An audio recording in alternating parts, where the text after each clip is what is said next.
Bwana mdhamini wa klabu ya Young Africans GSM amenunua eneo la kufanyia mazoezi pale Avic Town, kwa maana ya sehemu ya kuchezea pitch, lakini pia sehemu za mazoezi za ndani kwa maana ya gym na facilities zingine. Na ndio maana Young Africans katika dirisha kubwa la usajili ama katika pre-season iliyopita, Young Africans wamefanya pre-season yao yote katika uwanja wa KMC Complex Mwenge, Dar es Salaam. Na ni kwa sababu wakati ule pre-season inaendelea KMC, mchakato wa GSM kununua pitch ya kuchezea pale Avic ulikuwa unaendelea, lakini baada ya kuwa amenunua, amefanya maboresho makubwa katika sehemu ya kuchezea na sehemu ya kufanyia mazoezi ya ndani, indoor training, gym na facilities zingine. Kwa hiyo kile ndo kilifanya Young Africans wawe katika pre-season ambayo ilikuwa inafanyika KMC, ni kwa sababu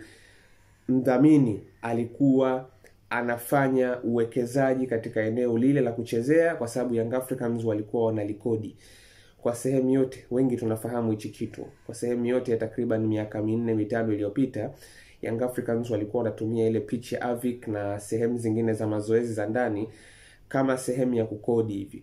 Wanakodisha na GSM mwenyewe alikuwa anakodi, lakini ni wazi ameamua kuinunua ile sehemu rasmi na ameifanyia maboresho makubwa sana. Kwa hiyo msimu huu kiukweli Young Africans kwanza wanafanya mazoezi katika sehemu ambayo ina huge improvement. Infrastructure imeboreshwa sana, kuna upgrade kubwa sana imefanywa kwenye pitch, kuna upgrade kubwa sana imefanywa kwenye sehemu za mazoezi za ndani.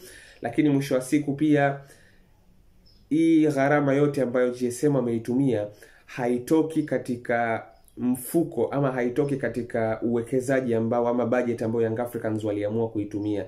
Hii ni gharama yake binafsi ambayo ameitumia, kwa maana ya maboresho ambayo ameyafanya, kununua ule uwanja, sehemu za mazoezi za ndani, na imewasevia gharama kwa kiasi kikubwa sana Young Africans, kwa sababu hawajainunua ile sehemu Young Africans, wala hakuna gharama zozote ambazo wamelazimika kuzitia kutokana na bajeti yao, lakini ni tajiri mwenyewe ndiyo amefanya hicho kitu. Kwa hiyo mwisho wa siku ukijaribu kutizama sasa hivi Young Africans kiukweli kuna gharama kubwa sana ya uendeshaji ambayo imeondoka kwa upande wa klabu, kuna gharama kubwa sana ya kukodi ambayo imefutwa mazima. Hivi sasa kiwanja kile kina stability, hakuna tena mambo ya kukodi mwisho wa siku. Kwa hiyo hivyo ndivyo namna ilivyo, na mwisho wa siku pia hii imekwenda kushawishi ama kuvutia pia wadhamini.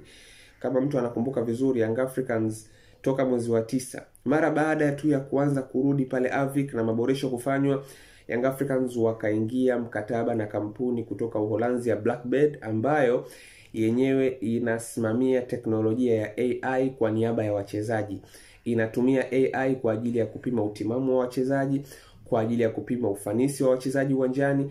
Lakini wadhamini kama hawa wanakuja kwenye mazingira ambayo yanavutia siku zote, na wote tunajua sisi kwamba mdhamini hawezi kujitokeza mahala endapo kuna maboresho yamefanywa. Na ni wazi Blackbird walikaa wakaona kwamba kuna maboresho ambayo Young Africans wameyafanya, kuna improvement ambayo wameifanya kwenye mazingira yao ya mazoezi, na wakaona kwamba hapa panafaa sisi kwenda kuingia kuweka ubia ili yaweze kupatikana matunda. Ndio mwisho wa siku Young Africans mara baada ya kukamilisha tu mchakato kule Kigamboni, GSM kukinunua kile kiwanja na kukifanyia maboresho, Young Africans kurudi tu, hawa jamaa wakawa wamefika mezani, yakafikiwa makubaliano na Young Africans watakuwa wanafanya vitu vyao kisasa zaidi, kutokana na wao wenyewe kujiandalia mazingira ya kufanya mazoezi ambayo ni ya kisasa pia. Lakini hii pia inakwenda kukuonyesha kwamba GSM pia anaonekana anajaribu kutengeneza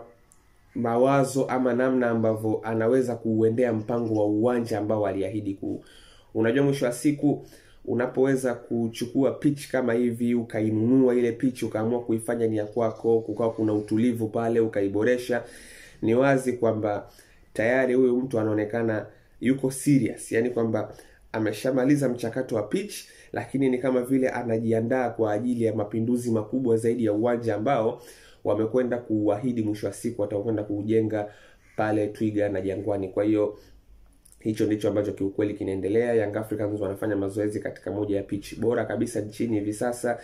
facilities zao ni za hali ya juu sana, na ni nguvu na uwekezaji ambao tajiri ameamua kuufanya ili klabu iweze kwenda katika mrengo wa kisasa, iweze kwenda katika mabadiliko makubwa, na ni kama vile pia anaonyesha kwamba anajiandaa kwa ajili ya uwekezaji mkubwa wa uwanja